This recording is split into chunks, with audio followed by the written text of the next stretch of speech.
आता मी पदयात्रा काढली, रस्ते खराब, लोक शिवाय घालायला लागली, दुसऱ्यांनी कोणी काढू नये कोणी म्हटलं नव्हतं. आता मला समस्या दिसली, आम्ही ती समस्या घेऊन गेलो. देट इज अ कोइन्सिडन्स.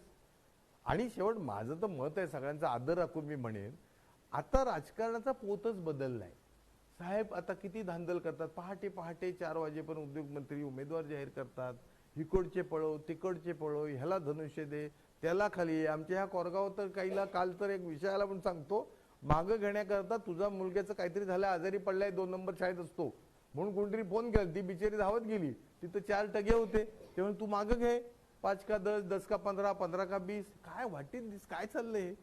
ह्या बिचारी आर्या आमची मारुती मंदिरात तिच्या बाबांना फोन, कशाला लढते मला काय कळत नाही. आमचा अक्षय, त्याचं कौतुक करेन, अक्षय कांबळे जर हातवर कर, पोलीस बॉईज आहे, रिटायर्ड पोलीस मुलगा, साधा पोरगा आहे, त्याला दम दाट्या, हे कर ते कर.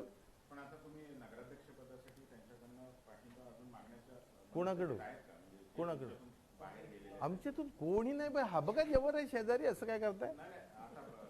नाही 2 जागांवरती महाविकास आघाडीची झाली नाहीये, काँग्रेस स्वतंत्र लढणार आहे.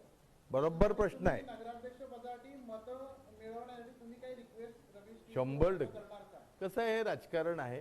अशाच नवनवीन घडामोडी पाहण्यासाठी 24 न्यूज चॅनलला आत्ताच सबस्क्राईब करा, शेअर करा आणि बेल आयकॉनला प्रेस करायला विसरू नका.